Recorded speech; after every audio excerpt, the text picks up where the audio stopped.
first of all, as a disclaimer, first of all, I thank Vetina for sponsoring this series. It's just not one lecture, so there's 5 or 6 lectures depending how we're doing. And then when I make these presentations, and I was telling Dr. Tarokar, is that when I make this presentation, it takes a lot of effort, time, and research to prepare talks. I get always the fresh videos. My team members, IT, videographer, intern, surgery technician, surgeons, they all participate. So please do not copy right away. You can definitely ask for permission, and I will be glad to share all this. I am sharing this right now with you. Let me move this away. Okay. So what are some future talks before we get into the main topic right here? So this is lecture 1. Lecture 2 would be planning, where we'll be talking about how I use a software to plan TPLO once you have diagnosed it. Diagnosis is not that easy because this could be confusing. So hence I'm here to help you with how to diagnose a CCL rupture in a dog. So once that's done, we'll do the planning, which would be from x-rays to the operating table. So I'll just show what are the instrumentations I use, what are different kinds of implants I use, and how I have changed my technique over the course of a year, and how I was trained as a resident at Tufts in Boston, Massachusetts area. And over the course of 12, 13 years as a boarded surgeon, how I've changed my technique. So we'll share those in lecture 2, which will probably happen in a month's time, pending Vetina's approval. The lecture 3 would be the actual surgical technique, where I'm going to walk you through step by step. So right from wound, skin to skin. So basically skin incision, and then the whole surgery, and then some tips and tricks, how we normally do surgery here in USA. Lecture 5 actually will be either a live demo, that's what we're pushing for, where I will be doing a TPLO, and there will be a camera up top showing everything, and I'll be able to answer questions and your questions live. So hopefully that will happen. It's not going to happen now, which is 11:30. It will be happening other way around, where you will be awake and I will be working at night. So that's lecture 4. So lecture 5 would be the very important one, would be the summation of everything, which is tips and tricks and how to avoid complications. It is a advanced surgery, so don't take it lightly. However, it is still a forgiving surgery as long as you know the anatomy and then the technique. So Vetina and I are also thinking about doing a dry bone lab in near future. So whoever is attending this should benefit from attending that dry bone lab, which would be a 1-day course, where I'll be in India teaching the technique with real instruments and bone model. Okay, so what is our learner's objective today? So I will describe the pathophysiology. Once that's done, you should be able to know how to diagnose a CCL injury in a dog. You should know the steps. And then I'll give you a mini introduction to the planning. And then in between this talk, what I did is yesterday I recorded a quick discussion with my colleague, Dr. Alon Kramer. So Dr. Kramer and I, we run this small practice right here in Portland, Oregon, helping dogs and cats. So in every talk, he will be with me, and I just have to have him sit next to me and discuss a few things for our benefit. So you'll get an idea how a different surgeon works, and not just me. Okay, so if I have to say what is the main cause for the CCL rupture in dogs, we're not talking cats here, CCL rupture in dogs, most commonly, if you ask me, I'll probably say it is synovitis. So when synovitis happens, arthritis happens, and then the degeneration kicks in at a faster pace. And that's my opinion. And there are many things which can cause problem. The other one would be diet. The other could be stifle morphology. So those things can happen. Okay, so what are some theories? Some theories would be historically what they thought, or what we thought, that was due to stifle arthritis. Trauma causing arthritis, causing rupture. However, in 80s, early 80s or so, 84, 85, this theory was challenged. And since then, it is known that it is not just trauma. Trauma can cause cruciate rupture. I'm not saying that it won't. However, we know that many adults who are coming for traumatic CCL rupture will have some kind of degeneration stuff going on the other side. So contralateral side is also iffy. So we don't know. We know what is DJD could be the main cause which is causing this in larger dogs. If you ask me in smaller dogs, most of the times what I see is trauma. They're running around, somehow they twisted their stifle and then pop. The cruciate is completely ruptured in a mop head fashion. Okay, I would probably ask nobody to Yes, sir. use Zoom because I can see that people are using. Right front leg AP, medial lateral. And Dr. Ramesh, please don't talk right now. Thank you very much. Somebody is using Zoom and using something, so it's not great. Okay, anyhow. So let's be aware of a few things which can cause problems or which can be similar to CCL injury. So that could be immune-mediated polyarthritis. That can look like that. Infection can cause problem. Neurologic disease is a big guy. You have to be very careful about neurologic disease. And I'll show you some examples. Cancer, sure, you can put cancer everywhere. Fractures, small fractures can cause problems also. Unilateral hip arthritis would be a problem also. Okay, so anatomy-wise, this is how it looks like. On the left, you're seeing that I'm probing the joint, and you can see how beautiful the cruciate ligament is. On the right, what you see, it's broken, and we're debriding the ligaments. It's completely broken in half. So again, left, that's a normal anatomy. All right, let's watch this video. So what we are seeing is the three bone structure, femur, tibia, and patella. So that's your tibia right there. And of course, patella, right center. And then the patellar ligament is important. I'll show you that how I see that patellar ligament. So again, in the back, what you're seeing is medial collateral, lateral collateral, and then, of course, the caudal cruciate ligament. And that's medial meniscus, lateral meniscus, okay? So let's come back to the cruciate ligament. So here's your cruciate ligament. Again, we call this as ACL also, and I go CCL, ACL depending who I'm talking to. Nothing special. So what actually happens? Degeneration, continuous load, synovitis, arthritis. These all things can cause problems. Okay.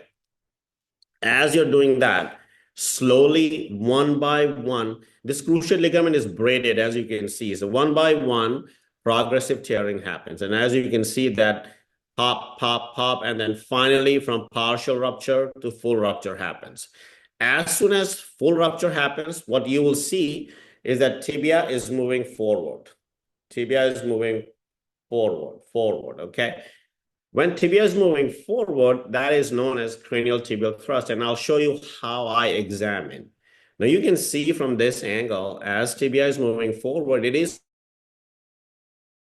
causing some osteophytosis because the arthritis has kicked in at a faster pace. So that's the osteophyte. And then you can get medial buttress right there. And also right here, you can see some meniscal damage. However, the lateral side, there's least amount of damage. Why? People can tell me in the chat, and I would be happy to second that. If you get a good answer, that would be really good. So while there is less lateral meniscal damage in CCL deficient joint, most of the times it's the medial meniscus which is damaged. Okay. I'm not a pathologist. I'm not going to go in detail with this, but this is how it looks like. The blue one, you can see it's nice, crimped, shiny, looks good.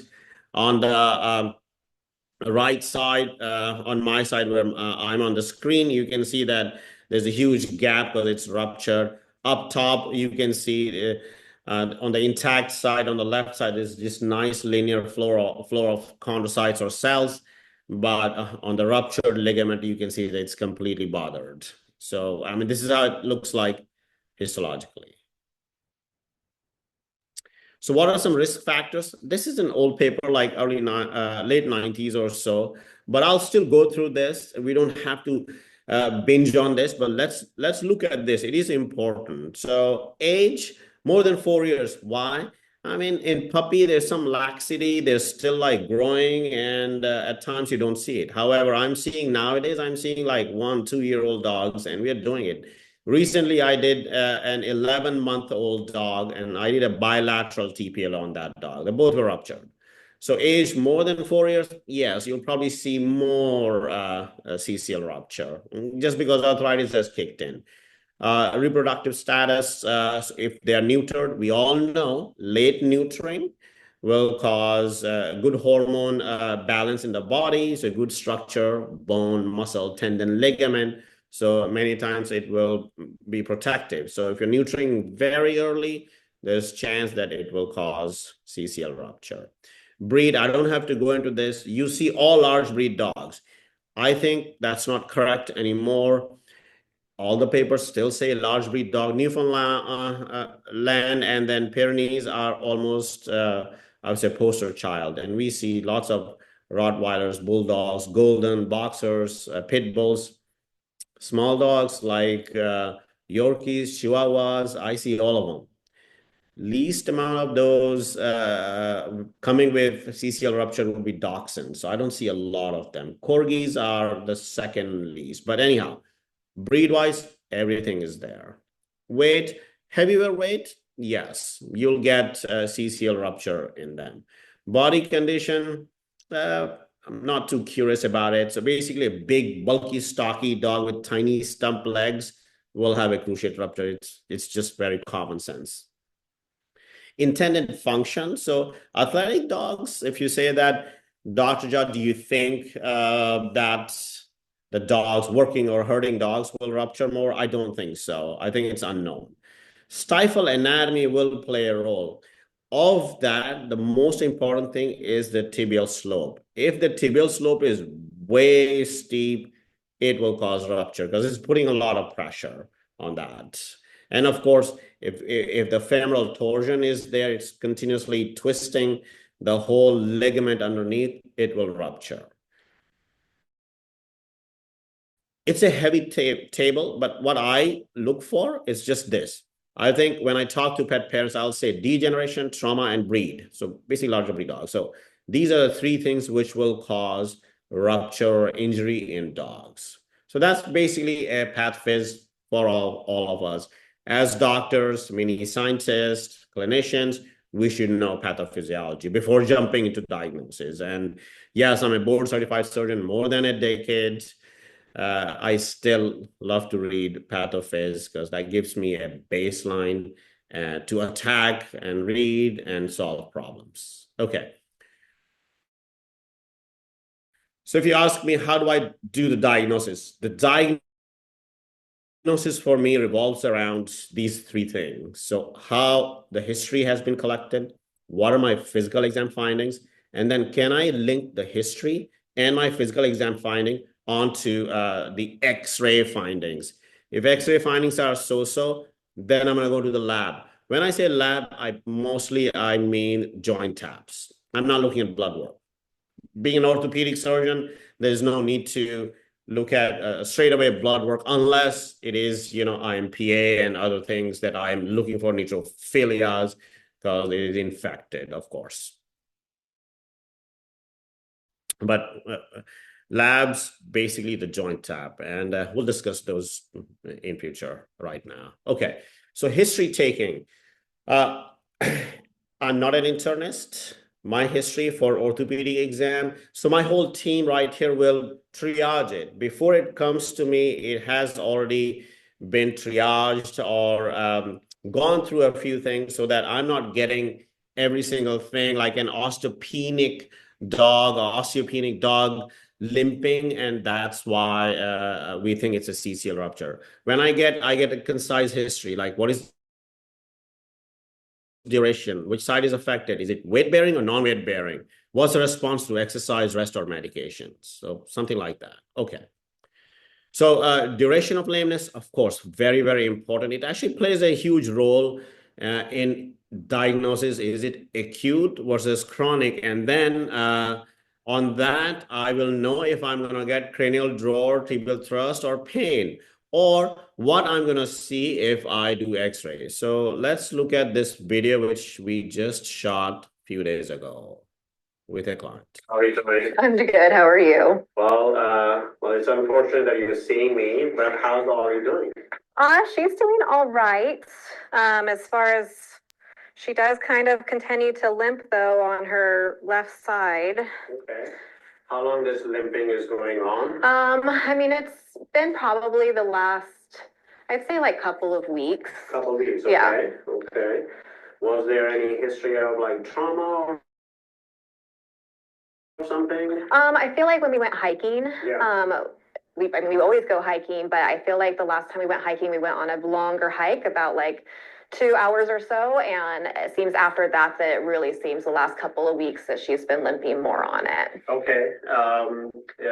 This is the left side. Yes. Yeah. Nothing on the right side. Not that I can tell. I can see that, you know, it could be both. I don't know. But Okay. when I look, I think left, but you know, I don't know. Okay. We'll find out. Okay. That's why you were here, I guess. Yeah. Okay. So roughly 2-3 weeks, you said. Yeah. Okay. And mostly it's the left side. Yeah. Yeah, she's chilling. Mm-hmm. Okay. Okay. So if I ask you to grade the lameness, like 1 to 5, 5 being like completely non-weight bearing, 2 or 3 would be, you know, toe touching, or 1 would be weight bearing. Where do you stand? Where do you think she's stands? I mean, I think it kind of depends. Usually it'll be around, she'll be like a little bit non-weight bearing on it, like toe, like she'll try to like toe touch it, Okay. especially after the hike, and then like it'll kind of get better. And then it seems like it goes back to her wanting to lift that leg up. I So see. yeah, So she's still walking, though. she still will walk. Can she run? She'll run, but she wants to like pick up that leg when she Okay. goes really fast. Okay. Yeah. Mm-hmm. So it's intermittently weight bearing, non-weight bearing, that side. Yeah. Okay. So what about the response to exercise and rest? What do you guys think? I mean, if we rest her for a couple of days after her hike, it seems like she gets a little bit better, but she's not like fully at her normal, you know, her normal self. Yeah. Okay. I know, huh, mommies? He's just uneasy here. Yeah. Okay. Medication. What medication she's on? So we did from our regular vet get carprofen to give to her. Rimadyl, yeah. Just to kind of give to her, you know, as needed whenever she kind of has these flare-ups. But that's it. That's all that we're doing. Rest and Rimadyl. What do you think the response of Rimadyl is? I mean, it helps her for like a couple of days, Okay. and then it'll just kind of go back. Yeah. Okay. Okay. So response to medication here and there, okay, but then lameness returns. Mm-hmm. All right. Well, thank you very much. There will be another tech coming here, and they'll take some vitals. Okay. Sounds good. Thank you. Yeah. Okay. So as you saw, while talking to the owner, she is telling me that, yes, this is the side which is limping. It's been 2.5 weeks or so. Sometimes it's responding, sometimes it's not. So history could be a little iffy. So be very careful how you're collecting history, and train your technicians to properly triage them for you. So let's talk about duration again. So if it's a long chronic history of lameness, then what I'm expecting is severe osteoarthritis. There will be medial buttress, so soft tissue swelling, thickening of the collateral ligament on the medial side. There will be capsular fibrosis, so the joint capsule will be thickened, and I can see those findings when I cut into the stifle joint. Dog will actually be walking with some weight bearing, so partially weight bearing. It won't be non-weight bearing, okay? However, it will be difficult to get the cranial draw or the tibial thrust test. So that's where things get a little uneasy. So you have to have some kind of experience. History, again, will play a role. Even if you're not able to get the cranial draw just because of capsular thickening or tibial thrust because it's chronic, taking x-rays, History should help you. So if it's a short or acute history, which means dog was running around on the weekend and suddenly is painful, there will be least amount or very minimal amount of osteoarthritis. Okay. There will be, because it's an acute trauma, there will be a lot of effusion. Dog will be like completely non-weight bearing. And it is easy to elicit cranial draw and tibial thrust in these dogs. So what is the response to rest and exercise? It's not a true like arthritis, and plus it's the joint which is moving, unlike hip, which is there's least amount of movement. So what I'm saying is that a response to rest, it could be okay, the dog may be doing better, but it becomes lame as soon as activity begins. How about exercise? Sometimes dogs will still run, chase squirrels or anything else. They want that trophy. But when they're running, they're three-legged. That's what dogs are. But post-exercise, the lameness is like completely worsened. So then you can kind of like correlate, okay, what is rest and what is exercise doing? Medication-wise, as this owner was telling us that, okay, if you give Rimadyl, it is good. I'm not promoting Rimadyl here. I'm just saying anti-inflammatory. So any anti-inflammatory is non-steroidal. I'm not saying steroidal. Don't start giving prednisone, of course. So vetprofen, carprofen, and whatever that is generic in India. So response to that is it will do better because it's reducing the inflammation. And actually, you see this response right away in acute trauma. In chronic, could be, it may be, should be kind of thing. But as soon as it starts, lameness will return. Now, I do not recommend that you continue to do Rimadyl all the dog's life because that will burn kidney, liver, and will cause holes in stomach. So stay away from that. Yes, I mean 5-day course, 12-day course, 10-day course is okay as soon as you're planning to fix it, either by TPLO, lateral suture, however you want to stabilize it. All right. Then comes the big parts. You've taken the history, you have some information in your brain hovering around. Now you need to take that history and then combine that with your physical exam. And I'll show you how I do my physical exam. I use one system. I don't change. It's always the same thing. What do? I'm gonna watch how the dog is doing in the room, watch the gait, look at the sit test posture, which is how the dog is standing. Then I'll do the draw, thrust. After that, I look for effusion, DJD on the x-rays, of course. And then others would be, I'm gonna rule out anything else which can cause or which can mimic CCL. And I alluded to that, which could be arthritis because of immune-mediated, bacterial, or you can have neurologic stuff, or you can have cancer or fracture. Sometimes you need all the tests before you can come to a conclusion. So don't take like, okay, it's a CCL, let's go roll, because many times even boarded surgeons will commit some mistakes. We don't want to do that. All right, so this I recorded yesterday. Yesterday was my cutting day. Today I was receiving. So let's watch this talk with Dr. Kramer and I discussing how we actually diagnose. Alon, thank you very much for joining me here, okay? Namaste. Namaste. What you're doing is I'm teaching not a masterclass, but a series of like TPLO PowerPoint presentation. But I thought it would be really good to discuss a little bit more about how we diagnose as a surgeon. Like we have more than like 30 years of experience in doing TPLOs together. So it'll be good for, young veterinarians back in India to know how you and I like start our procedure to diagnose a TPLO or CCL. How long have you been doing TPLO? So roughly 12 years, 12, 13 years. So I've been doing them since 2003, so 22. 22. And So we got more than 30 between us. yes, so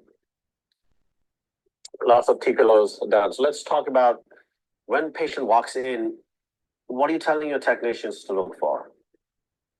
Like we have to train them how to diagnose, how to, take history. What are you telling them? Well, in our situation, a lot of these cases have been diagnosed by the regular vet. Okay. So there are certain questions that they will ask, but they're pretty typical. You know, the duration of lameness, whether palpation and radiographs were attained. I don't ask the technicians to do palpation on their own, Sure, yeah. although some of our technicians are good enough to do that. Yeah. So history taking wise, and as an orthopedic surgeons, we are like very concise about our history. We're not looking for like whole area where every single system has been kind of like historically asked. Mhm. So just the limping and this and that. Yeah, it's a limping, and obviously the history can be quite variable. You'll have the dogs that are limping intermittently. You have the dogs that limped a month ago and are not limping now, but they have a CCL injury. And of course, you have the dogs that, on the other side of the spectrum coming in three-legged. And sometimes we see limping dog, but not clear-cut CCL, even if the reference they have, sent it for quote-unquote a CCL. More frequently than you would think. Yes, and like some examples would be Medial patellar laxation, unilateral hip disease, neurological conditions. Yeah. Previously I saw one tiny fraction of the medial condyle of the tibia and mimicked everything. When you took the other view, like, whoa, it's not a CCL. I have a dog that I just saw today. That I'm eliciting CP deficits in the dog on a second exam already, and no instability in the left. The dog is limping on the left, but he has consistent CP deficits, and I cannot, for the life of me, elicit an instability in that left knee. Yeah. And he does have suspect joint effusion on a radiograph. So it's confusing. They're not all straight cut. Correct. So, no pun intended. Correct. Just doing a PowerPoint and teaching doesn't mean that you are going to be an expert in, immediately TPLO. First, proper diagnosis. So that's why I'm doing this series where this is diagnosis and then a little bit of planning, but then in detail, a lot of planning, then the technique, and then I'll do a live demo. And I do believe that TPLO is an aggressive procedure. It's a technically aggressive procedure. If you're going to do it, you need to do it, one, when you know that you're capable of doing it, technically speaking. But when you also have a definitive diagnosis, you don't want to jump into a TPLO without knowing what you're dealing with. Okay. Clinically speaking. Okay. And I've seen surgeons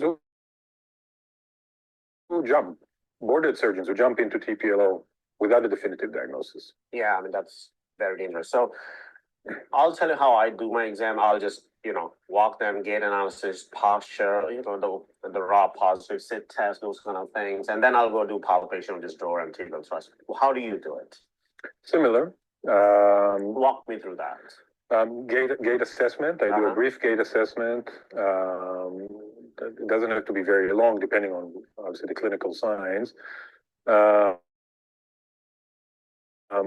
Sit sign, I just observe the dog in a room, and very important. Yeah, and although sit sign is not a consistent finding, and you'll have the complete tear dog that will flex the knee just fine, and the dog that has 5% early tear and is completely extended all the time. Right. Do you want to talk about palpation now? Yeah, let's talk about the two main things, the drawer and the tibial thrust. Yeah, how you do it? Yeah, but first of all, those two tests are complementary. They're not one in lieu of another. So the fact that you are good at doing a drawer test does not mean you shouldn't do the tibial thrust and vice versa. There are many cases where you'll get a tibial thrust and you won't get a drawer sign, and you will get a drawer sign in a case and won't get the tibial thrust very clearly. So it's important to do both and to be capable of doing both. Very important. Okay, so normally do you first do a draw or tibial thrust? How do you roll? Like is it 50-50 coin toss? What's your... No, it's probably tibial thrust first. Tibial thrust first. Yeah. Okay, that's so different because I'll always do a draw first, but that's just the reason. My reasoning. Yeah, go ahead. Tibial thrust doesn't hurt to do. Drawer test, sometimes you gotta stick your fingers deep in there, and it hurts to do sometimes. It hurts the patient. If I get a very clear tibial thrust, I won't even jump into the drawer. Right. I don't need to put him through discomfort if I already got my diagnosis. So that's my reasoning. Right. The other thing, how you and I will differ is that you also perform a lot of like flexion tests, and I perform hyperextension, thinking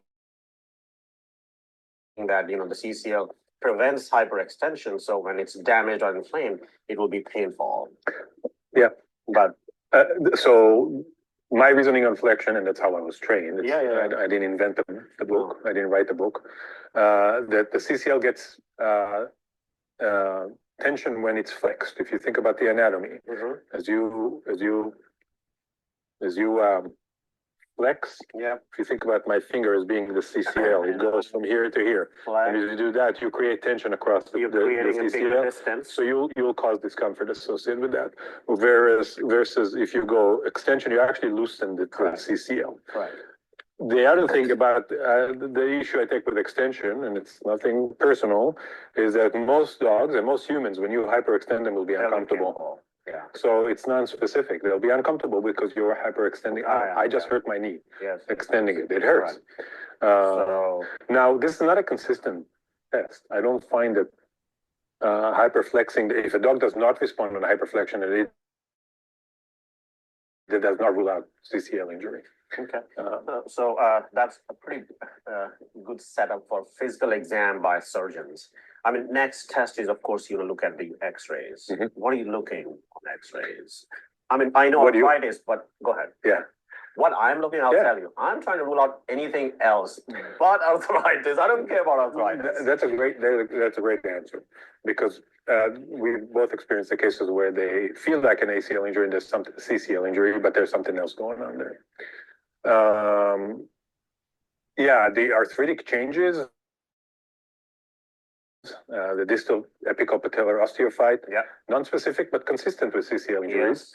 I look for insertion, ACL insertion site irregularity. Very important, partial rupture. Yeah, the little bumpiness. And of course, the increase in joint effusion, which is quite subjective. There is, obviously, when you have a clear amount of displacement of the fat pad by soft tissue density, that's a very clear indication of joint effusion.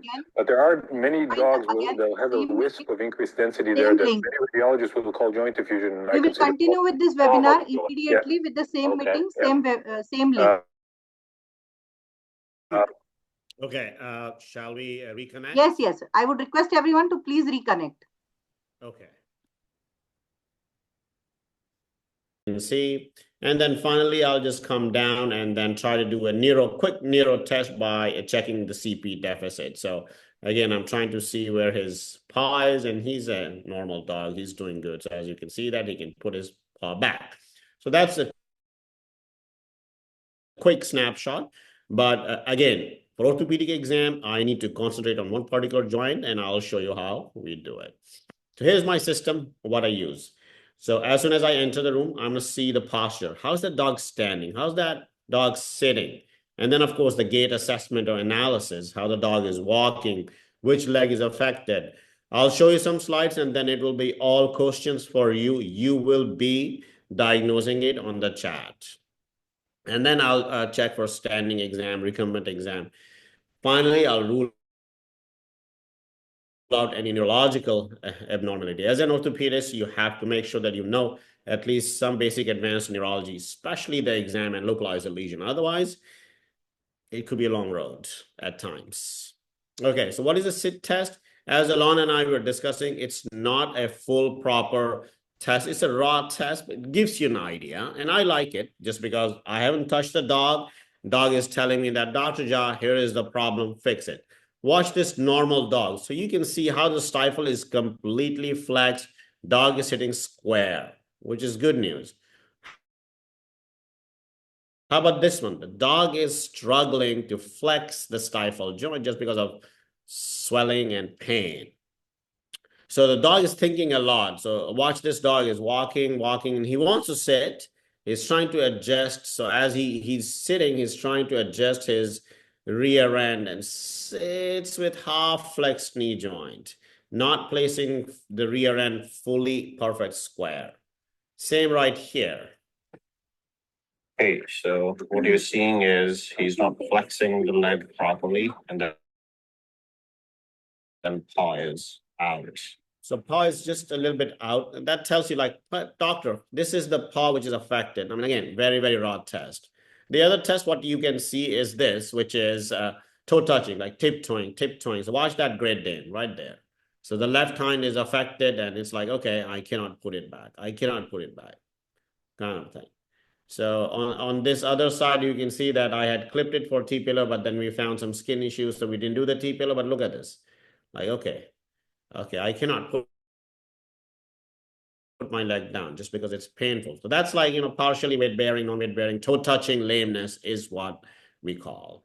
So those two tests, sit test and then posture standing test. And of course, so let's identify some lameness. And Dr. Tarokar and Nishita, you can moderate the chat. So here we go. How many of you think is it left or right? Just put it in the chat. Dog walking away, and dog is coming back to you.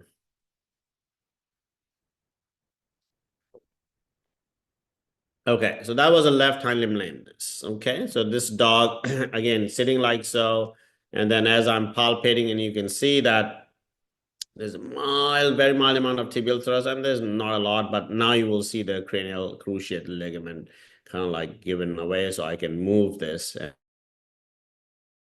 And you can see the drawer. And I'll explain the drawer. My idea today is to make sure that you know how to do a physical exam pertaining to cruciate ligament rupture and learn the drawer tibial thrust and have some idea about the stifle X-ray or radiograph. And then we'll do the planning, because once you diagnose, you can call me. We can do the planning. Okay. How about this guy? Is it left or right? It's hind leg, that I can give you, but which side?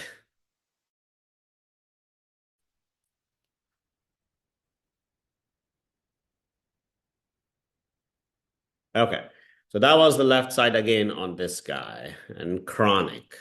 Okay, how about this one?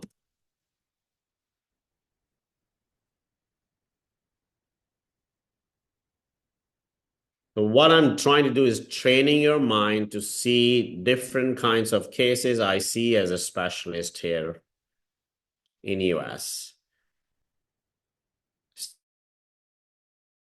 So if you think left, if you think right, you're correct because it's bilateral. Okay, good. How about this guy?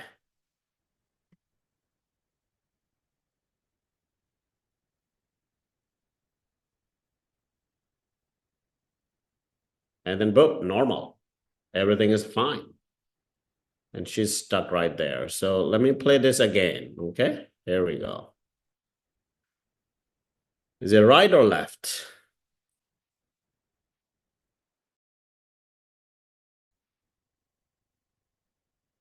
Okay, whosoever thought left is wrong, it's the right hind limb lameness.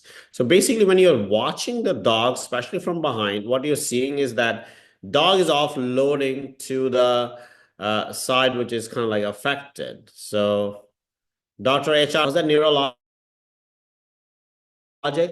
Was he dragging the toes? Careful. He was dragging the toes. So I tricked you guys. This dog came for CCL injury, but then I diagnosed him with an LS disease, so lumbosacral issue. So watch, if you see his back, I had decompressed him. So we had done a lumbosacral decompression. So somebody, whosoever wrote this blue marker on, that needs to be deleted, and I don't know how to do it. Somebody did that with his pen or her pen. That's unfortunate. Okay.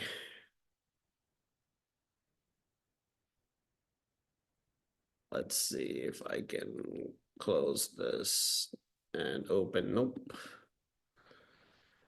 It is going to stay.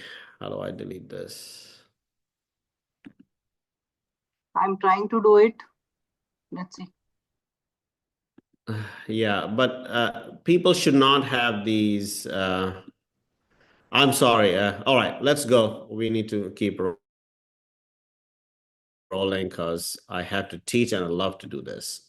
All right, hold on. One more thing.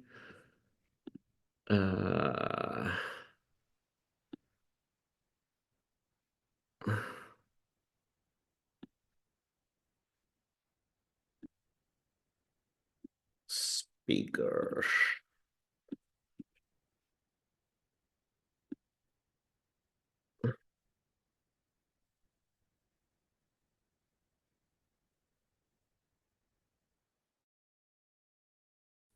Okay, we'll just keep rolling. All right, so that was the right hind, but if you got the idea that he was dragging its leg, good job. Well, here is a celebrated dog right here, some kind of celebrity. You cannot touch him. Watch this. Walking away from you, and then turns and comes back, okay? I'll have to run this again. Walking, seems okay, but then comes back.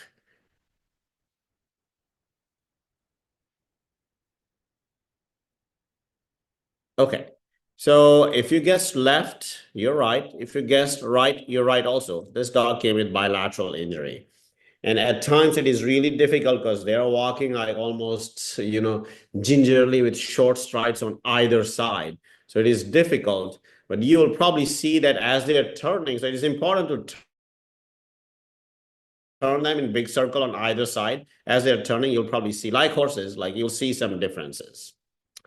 All right, here we go. This is a fresh one today. He's going up to the desk and come back. Okay, come left back. Or right?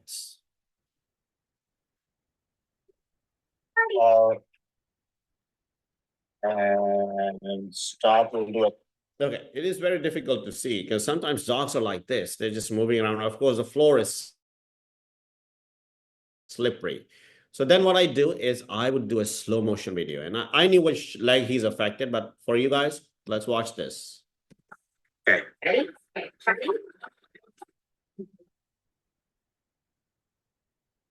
Right, left, right, left. Keep watching. This dog is gonna spin a lot. He's cool. He's a good dog, but he doesn't care that I have a ruptured cruciate. But you saw that what he was doing. Watch his. I don't want to give this away. I'm pretty sure you will get it, but watch what he does. Now you can see a little bit more as he's just back walking now. I mean, dogs do funny things. I love them. It's just amazing to be a veterinary doctor. So I'm pretty sure some of you have guessed it. He's scheduled for surgery in a few weeks. Hopefully we Most can of them have written bilateral. Okay. Okay.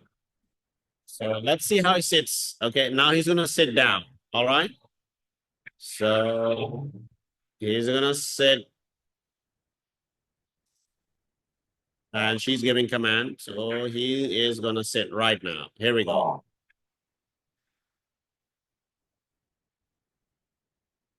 I'm gonna pan my camera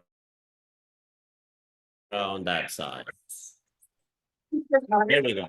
So if you guessed bilateral, that was not correct. I'm gonna give you one more chance. This is in the room with the other owners right here. So just very carefully watch what I say. So looking at, if you see the other leg, you can see that his body is a little bit tilted towards us. And then he's like, okay. Okay. So left side is the answer.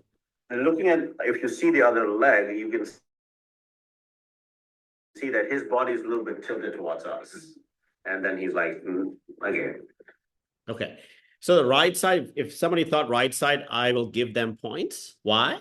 Because we had done a right-sided TPLO a couple of years ago. And you will always get some arthritis, always get a little bit of stiffness, not a lot.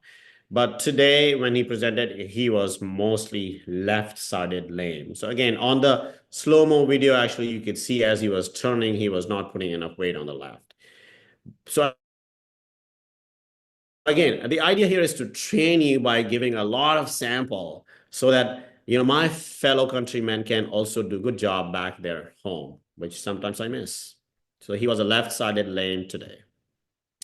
This case, I'm not going to ask you a question here. I'm just going to show you. This case came for actually neurologic eval for our neuro department and then was shunted towards me. So watch this.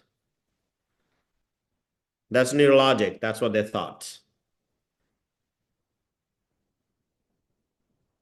Dog is putting enough weight. I did end up doing a TPLO on this one. So again, not putting enough weight. And when I started examining,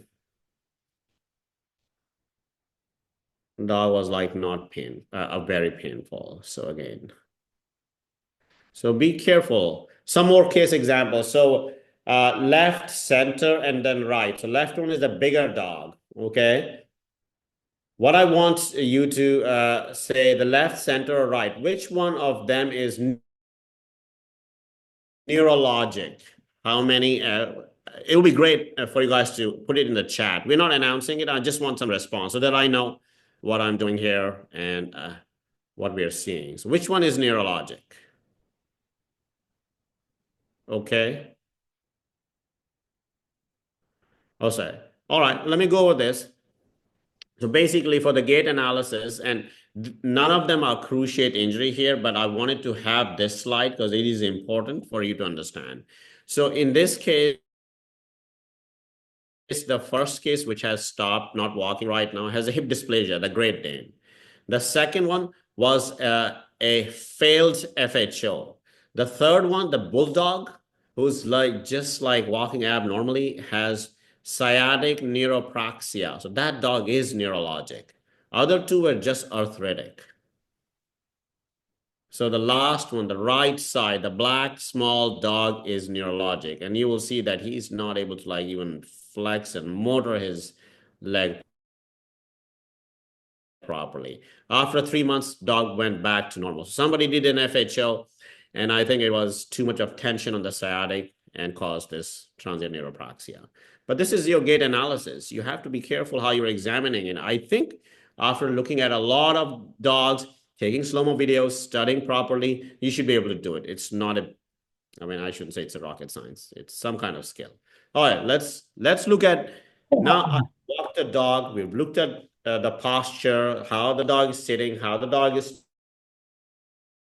standing, toe touching, or non-weight bearing, or weight bearing. I have the history. Then finally, the cranial drawer and tibial thrust, the most important test in my mind, I think, for a typical CCL injury. So I made this video just for you guys. So watch this. Okay, so with this bone model, let me demonstrate how I do cranial drawer and tibial thrust. So basically, dog in lateral recumbency, like so.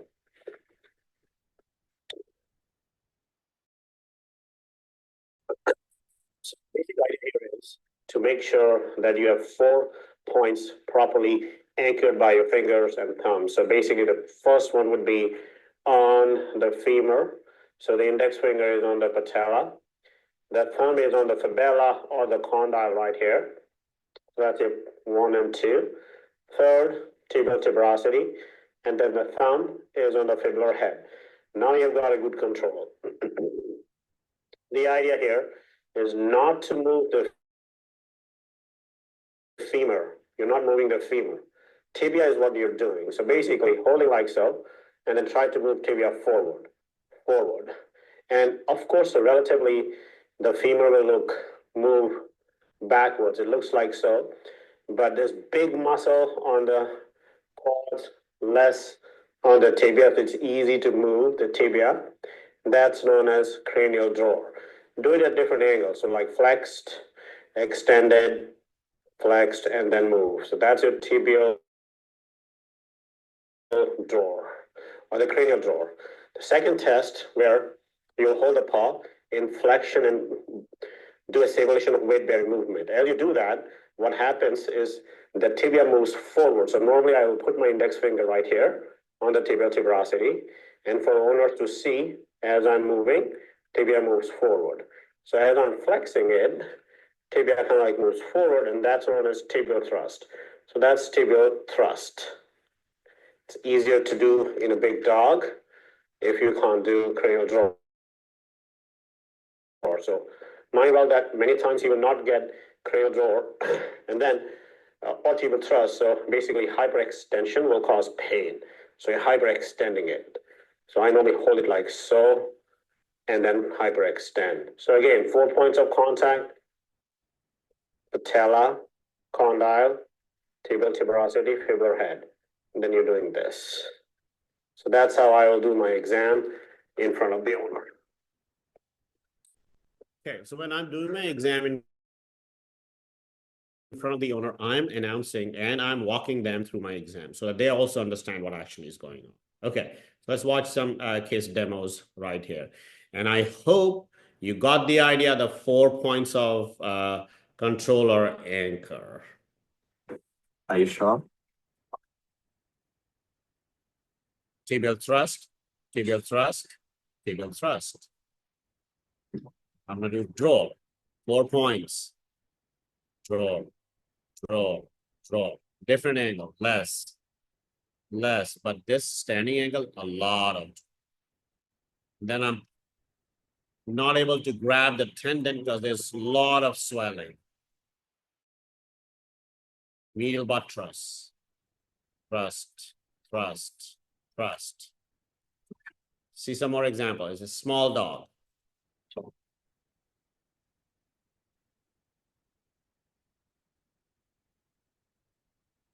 Mild thrust right there.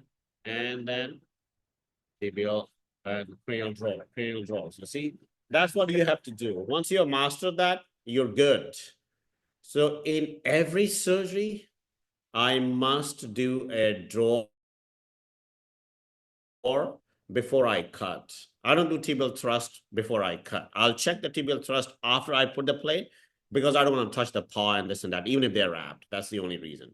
So here I'm doing the tibial draw. I'm happy, and then we'll just keep rolling. So here's tibial thrust example again in a live dog. So you can see how tibia is moving, translating forward. And then here's draw. Okay, let's watch this video right here. The dog is walking. It's ginger on both sides. See how it is like the first German Shepherd with a mask, the basket muzzle. Similar to that. Ginger, very kind of like stiff, not want to flex the knee joint. Why? Because No, I know.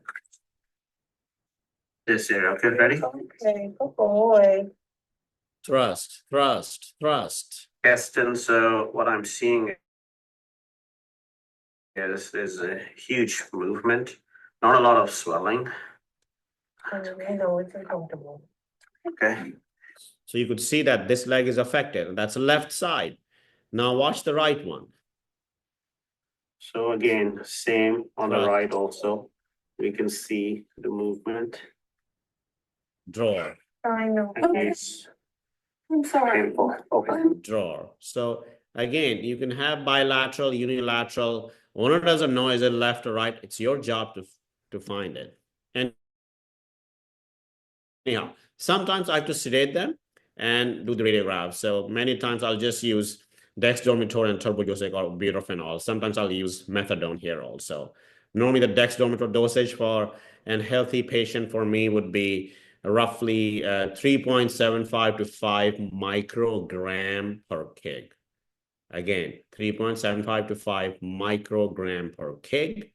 That will kind of knock them down and I'll do my exam. Sometimes you just can't do an exam in an aggressive or strong type dog.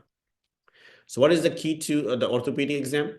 Don't rush. Go slow, first of all. Take your time. Be systematic and thorough.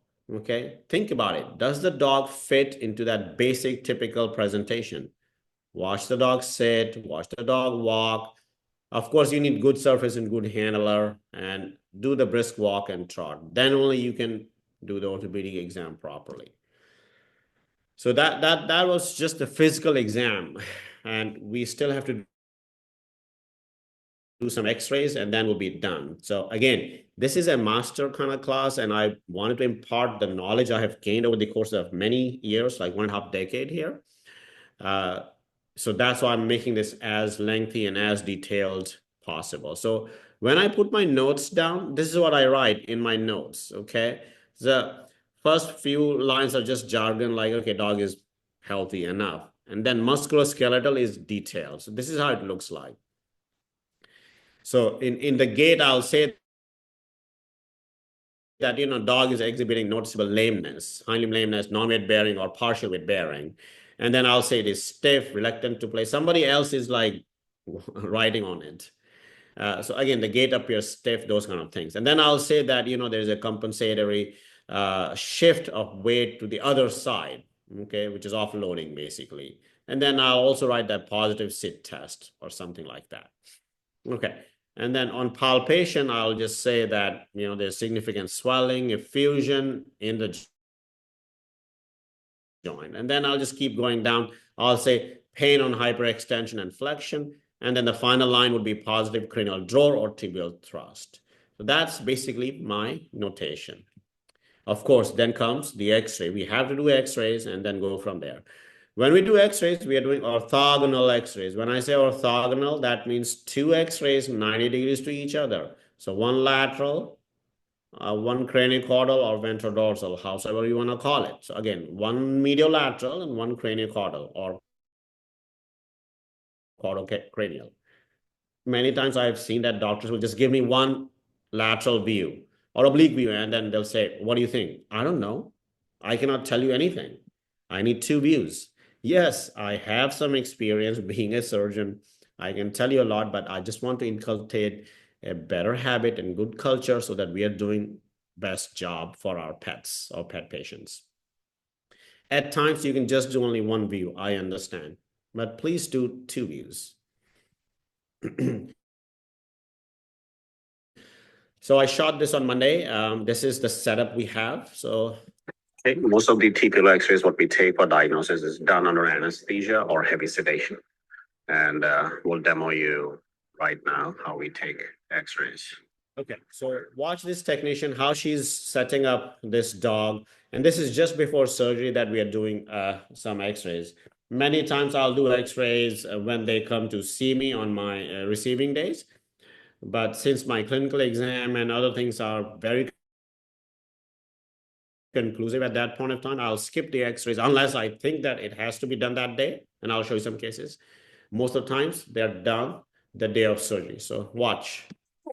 So I have a wedge here, just to balance the hips.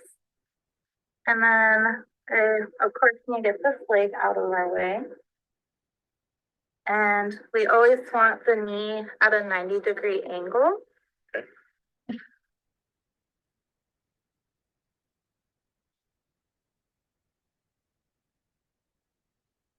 Then,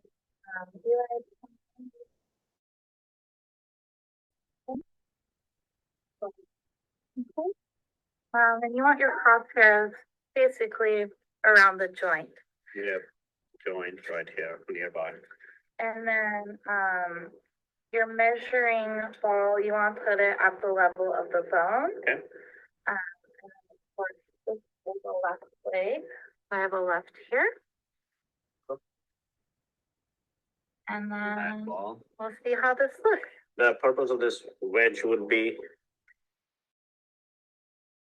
to even out your condyles. okay, very important. Okay, so everything is set. She's gonna shoot the x-ray.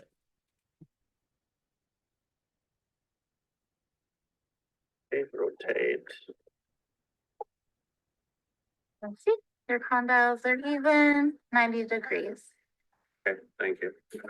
So did actually good job there. The condyles are all aligned properly. The fibellas are doing great right there on top of each other, and roughly 90 degrees at the stifle, 90 degrees at the tarsus. That's what I'm looking for. So that's view number 1. What will the other view? Let's watch this. Hello. You can talk again.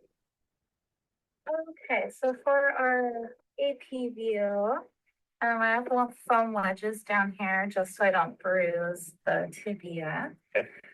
So I'm trying to get it as even as I can. You want to make sure you have enough of the hawk in the photo for measuring. Try to get as straight as possible. What are you palpating here?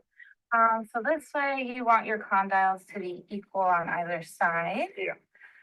And I just need a little feel. It helps me position it straight. And then you have your measuring ball again, close to the bone there, and then your left marker. Don't forget to collimate. Very important. Okay.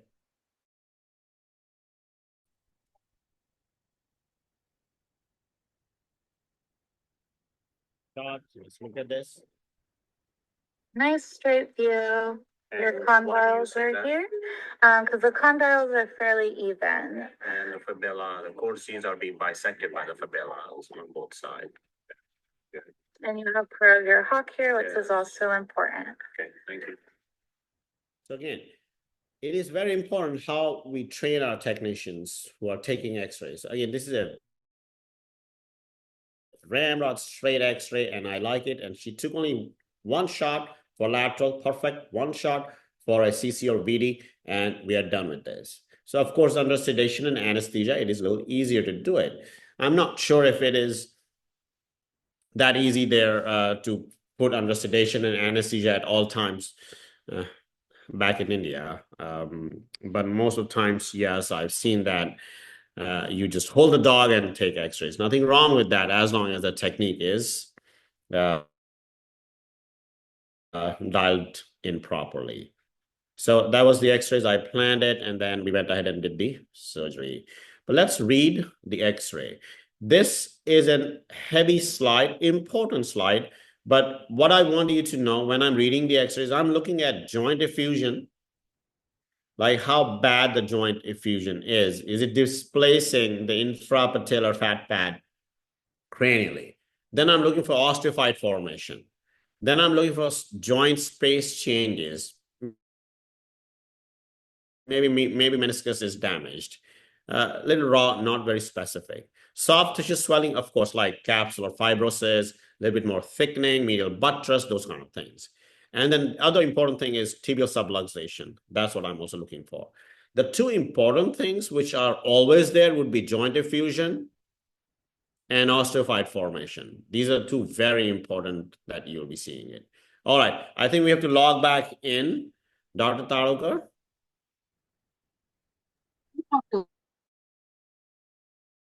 You need to log in again. Okay, stop share. So a very important slide here. What we're looking for is, or are, joint effusion, osteophyte formation. Rest, we'll take care of it, okay? So let's go look at this. So again, let's read some x-rays. So I've trained you on how to do a physical exam. We watched some dogs limping, and now you've decided to take x-rays. Let's read them. This is a normal x-ray of a stifle. This is normal stifle. So let's look at some important points here. I want you to focus on apex of patella. So patellar, apical, osteophytosis. So apex of the patella where the arrow is. Then I want you to come sideways onto the condylar ridge area. You need to look there for weird lines, osteophytosis. Then you come down to the fibula. Fibula should be round in a normal joint. If it has spurs coming out, it's a problem. There's arthritis, okay? Then you go cranial to the infrapatellar fat pad. Right now in this joint, you see a lot of black, and the cranial compartment is where the joint fluid is located. When you have a lot of joint fluid, that black infrapatellar fat pad, which is black, will be pushed towards the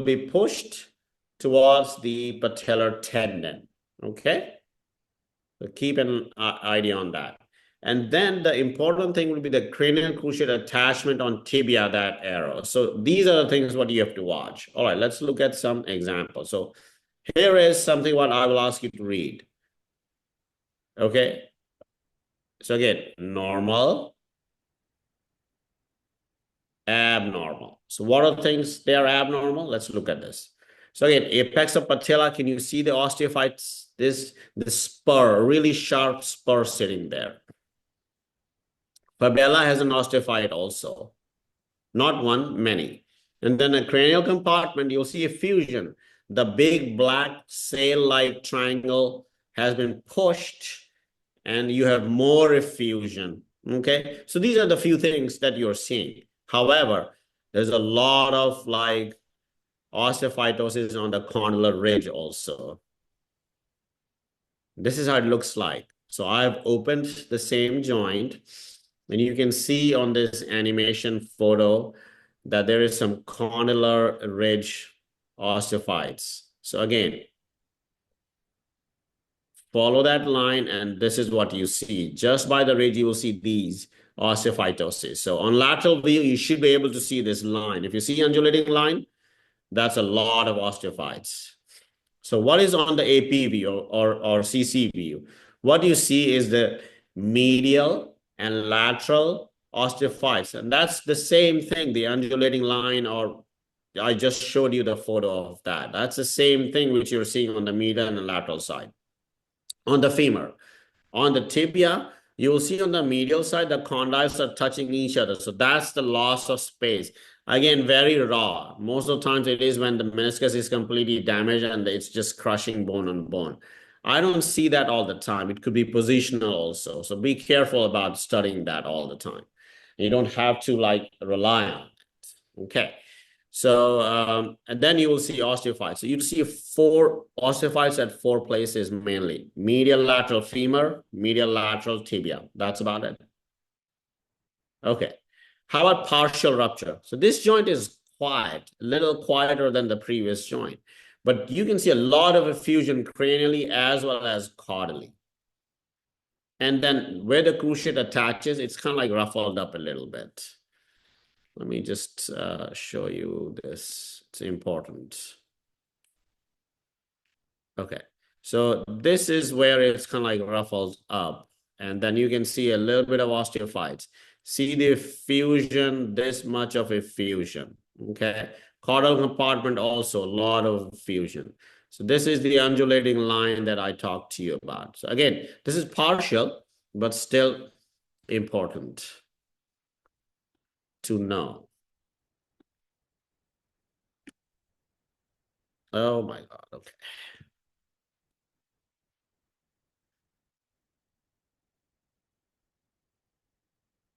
Okay, let's look at this same thing and how it looks like on CC view. So again, a little bit quieter.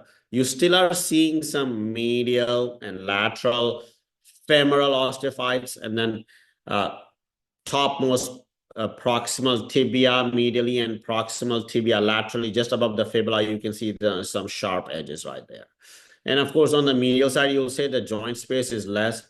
Again, don't fall for it. It could be positional. What do you see in this X-ray?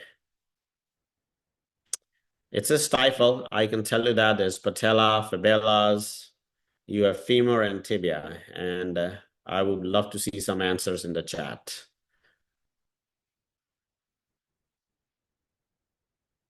It's a small dog. I can tell you that. Not a Labrador. So what do you guys see here? What I see here is, forget about that tiny hole in the tibia. That's probably the growth plate didn't close. What you see is the tibia is basically subluxated forward. Tibia is going forward.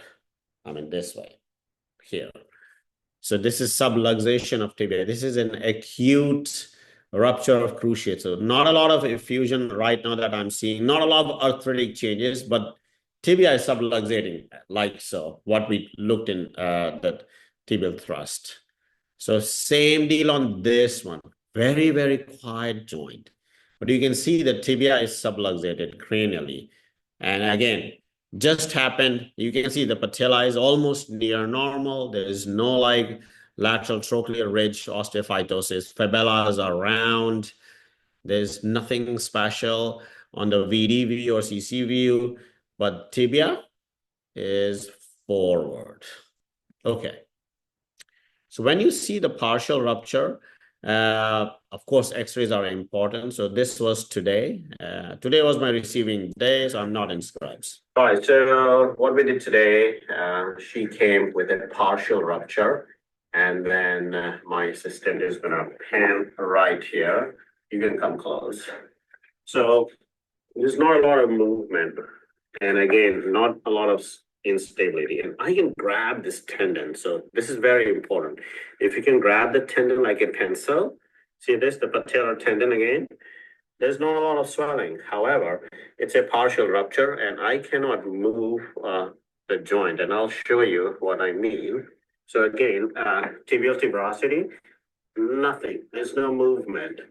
And then no drawer. So again, but this is what you're palpating.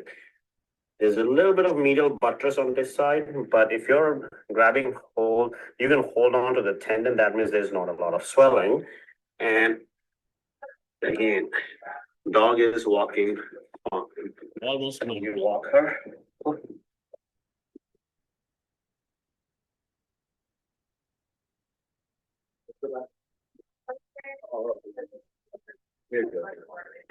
So in this dog, basically this is just very intermittent lameness. And I'm like, well, dog is not limping today on my exam, but there is just enough amount of swelling. Pain on hyperextension, since there's no drawer, there's no tibial thrust. And when I see the dog is just at times offloading the left side. And these are her x-rays. So whosoever made the cross above my head, so that's abnormal side, the normal side. So I had to take 2 x-rays to compare so that you can study. So now let's look at this, and I'm just gonna annotate this for you guys here. Okay, so you can see that this is the normal side. So watch where my circle is. It's pretty normal, nice condyle. Watch right here.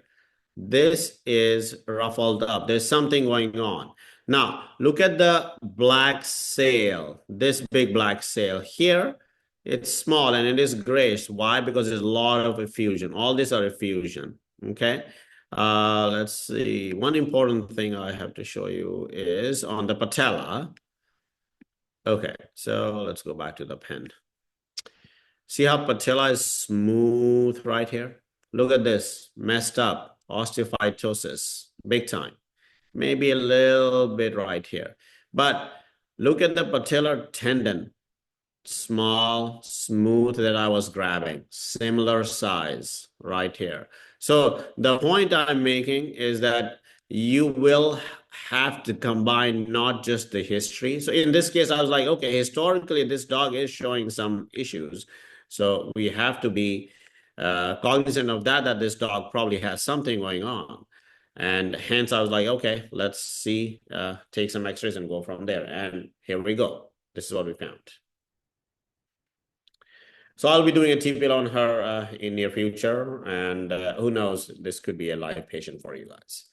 All right, so sometimes diagnosis will fail. I'm going to give you 3 examples. So watch this. This will definitely help elevate your knowledge here.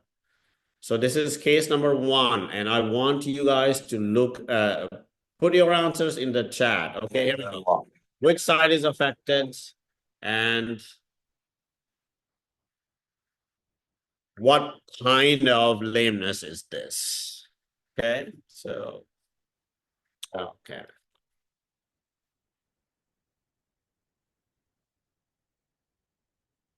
Go ahead and walk.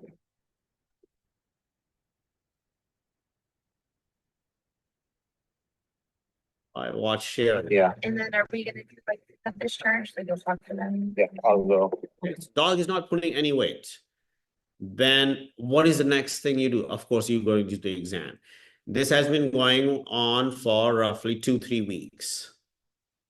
Okay, so I already give you a hint by saying diagnosis fail, like epic failure. This was sent to me for a cruciate rupture. It's not a cruciate rupture. You can see this dog from a distance, a mile away, and tell like, okay, if this has been like this, non-weight bearing, lifting the leg for 2-3 weeks, this cannot be just a cruciate rupture, because I told you that in chronic cases, after 2-3 weeks, they start to put weight, what you saw when I interviewed the owner.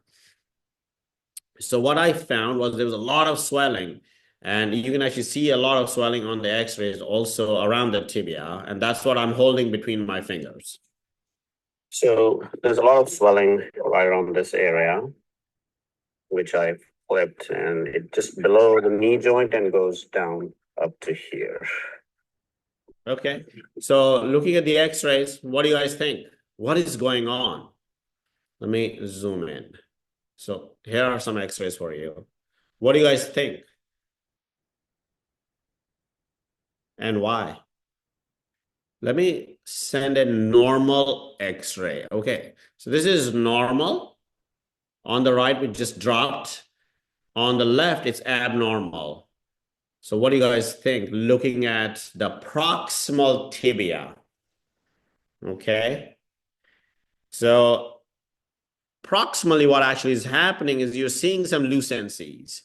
That lucency is abnormal. The amount of swelling is abnormal. 2.5, 3 weeks, the dog hasn't put the leg down. That's not CCL injury, period. So I took some x-rays of his chest. This is what I got. So the answer is dog unfortunately had osteosarcoma. So again, it will look like to the owner that this is what is going on, but that's not what it is. Case number 2. Which side is affected? Left or right? Left or right? So it is the left side, but it happened really quick, okay, in 2-3 days. And I took some x-rays, nothing. Look at the x-ray. Some effusion, that's it. No osteophytosis. Okay. On the VD view, you will see that fibella is normal. The lateral and medial condyle surface of the femur is normal. If you go to the tibia, proximally lateral and proximally medial, normal. Everything is fine, just effusion. On the lateral view, what do you see? Quiet joint, but a lot of effusion. So I pulled some fluid out. Of course, it was an acute case of arthritis. So be careful when you think that's what it is, it may not be. And it was not happy fluid. So of course, the main cause would be, it could be either E. coli or Staph aureus. Most of the times I see a Staph aureus. So I'll culture them, I'll send them, I'll put them in agar media for 24/7 or blood broth for 24 hours, and then do a culture. Culture is important. Sometimes you just don't get anything, but empirically treat it. I don't do PCR in anything. I've had this question before, so I just put this slide. It's mostly on the history, fever, warmth, dog's knee was warm, and then when I pulled the fluid, it looked like infected. Here's the last case. Diagnosis fail again, sent for a CCL injury. Look at, I mean, I don't want to give this away, so just keep watching. Okay, how about this guy? Pay attention to the right side. See how the dog is lifting the leg. The whole leg is lifted. Okay, I'm just gonna play this one more time. It's important.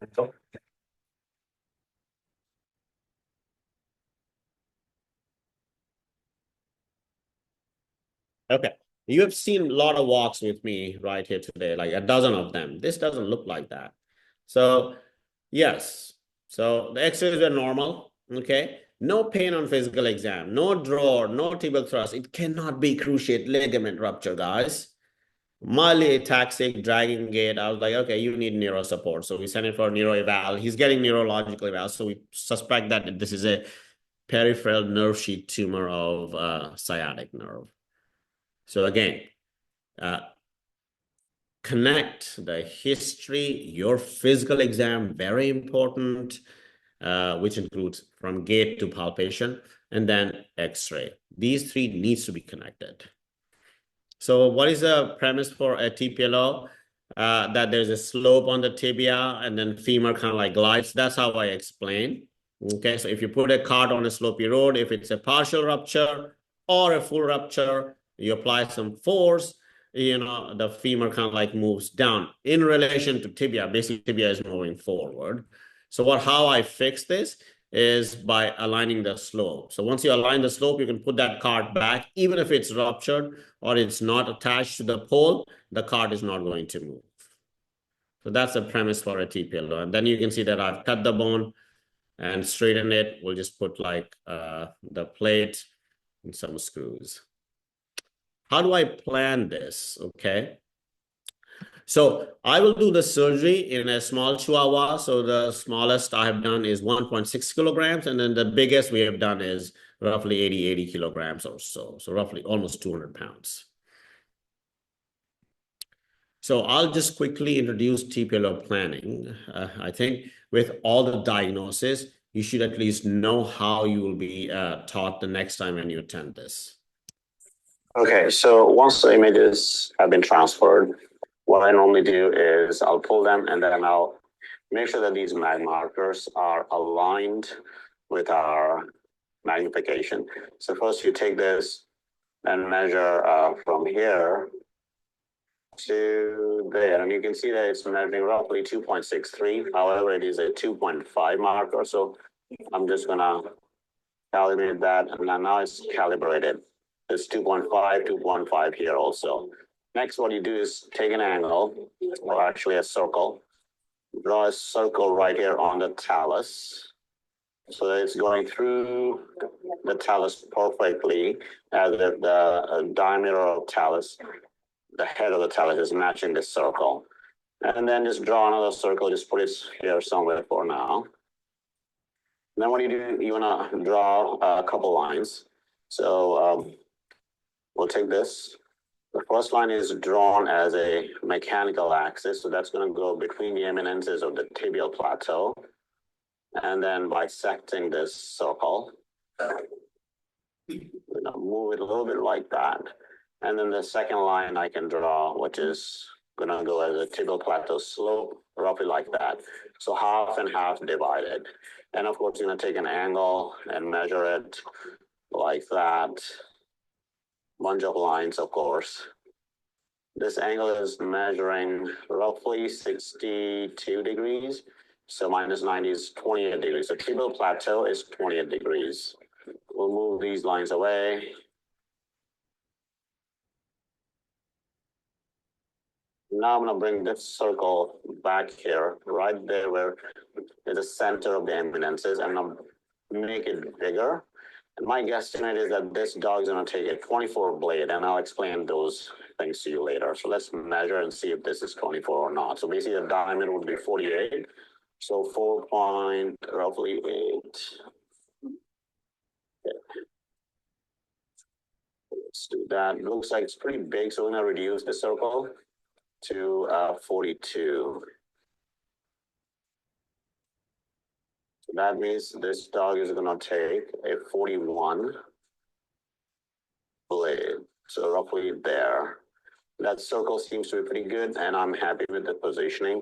So now I need to measure distance 1 and then distance 2. So again, you can use any software. So right from this tibial eminences, 1 is 14 roughly, and then the other one would be right from here to there, and that's 16. So this is 14, that's 16. So D1 is 14 or 15 roughly, and D2 is 16. So that's that on the lateral side. On this CC view, what you have to do is just measure the screw. So I plan to put a regular TPLO plate.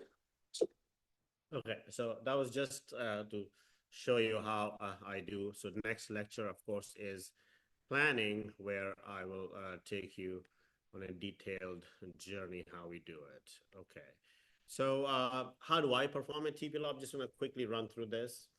So again, habit. Hi, Steve. So we are starting right now. So that's the knee joint right there, and you can see that it's completely moving. Okay, it's moving. So, and I talk to pet parents because many times I'll take videos.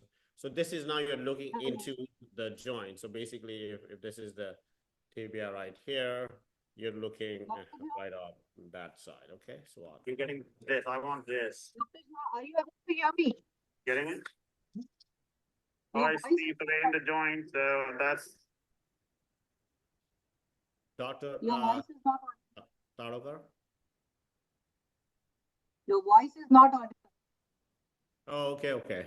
I got it. Okay, let me see.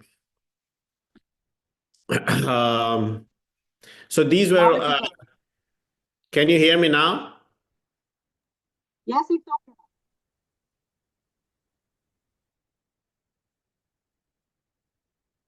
All good now? Yes? Yes. Okay. you're getting this. I want this. So that's again the broken, I see the you can see that the broken cruciate is right there. So I'm just telling the pet parents, everything else looks fine. That's tibia right here. And then I'm holding on to the cruciate. So, Kavita, so we have right opened here. the So again, see that all osteophytes on the side, the medial side right here, the lateral side right there, and then the cruciate. Top end, bottom end, completely off. It should be joining, but it's not. Okay, so again, broken cruciate. Okay, well, then I'll just do some measurements again. I'll bring that, I'll cut it, and once it's cut, I'm just gonna rotate it. I don't know if there's a wire like that. So you can see that how it's getting rotated right here. And then I'll put a plate.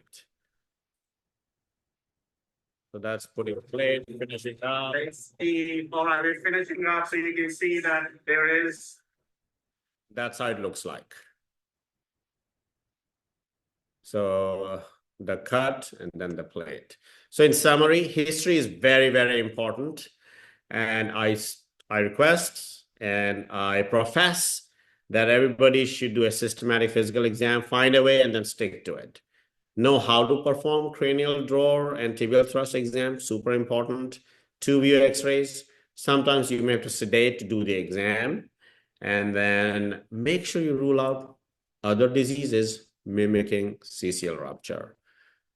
So what is next? Next, I'll take some questions in the chat, but we are thinking about planning a TPLO course. And once that happens, we will let you know. But for now, we have to finish this 5-6 lecture series. All right, let me stop to share.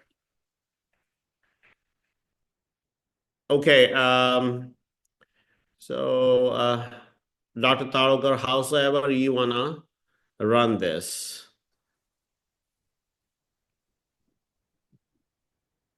Chat. Okay, lumbosacral, I like that answer. So I'll wait for some questions and then we'll go from there.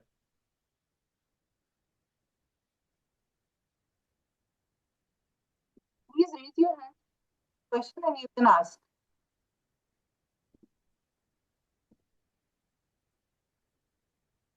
Hello, everyone. If you have any questions, you can ask. Just raise your hand or write in the chat. I will unmute you. Yeah. So CCL rupture in toy breeds, TPLO advisable. Yes. Dr. Nangi, yes, I would do that. Even so, small breeds, toy breeds, they all get it. I've done in cat, one cat. Do you believe that the large dogs having arthritis in stifle showing changes on X-ray should directly undergo TPLO? Yes and no. So you have to do 3 things, just not signs of arthritis. But if you have subluxation, which is drawer, tibial thrust and drawer, that you need to confirm before you do a direct TPLO. Because you can have arthritis and other signs because you don't see cruciate ligament on X-rays. You can have arthritis signs on radiographs, but it could be something else which can cause, which you don't need to do TPLO for. DDX between collateral ligament rupture and cranial cruciate rupture and luxation of patella. Okay, so stifle derangement can cause huge problems. Sometimes you will have the collateral ligament rupture. When that happens, most of the times it is also associated with joint capsule rupture and partial rupture of the cruciate. So things could be a little bit more difficult to analyze. Anytime there is a collateral ligament rupture on exam or MPL, you know that you have to explore the joint. So make a big incision, explore the joint, and see the cruciate for yourself there. Do you believe? Okay, let's see. Thank you for your kind words. Okay, CCL rupture in a puppy. Okay, number one, yes, that is correct. So the tibial avulsion can happen, can cause CCL rupture. The one we have done, or I have done, was a 9-month-old dog, similar findings. Post-op management would be covered in, I think, lecture number 5. So I'll save it for that. Because this is just the diagnosis. Okay, so let's see. Can OA make dog protoarthritis in later stage of life? Yes, it can. Okay, CBLO, TPLO, CCW. Okay, a lot of those. I was trained in TPLO and TTA. I didn't like TTA. I don't think TTA works, unfortunately. Sorry, TTA. TPLO has a long track record, and I, being a surgeon and want to be an efficient surgeon, I just wanted to learn one. CBLO is good also. CCWO, I don't do it. I think it is a little bit more challenging to control and can have more complications just because of many cuts. Right lateral movement, also hind limb. Right lateral movement could be collateral ligament damage. Okay. Dr. Jinesh Kumar, thank you for your kind words. Okay. Wonderful. Okay, thank you.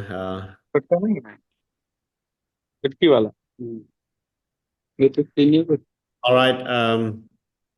I think we have answered most of, thank you, Dr. Doop, most of the questions.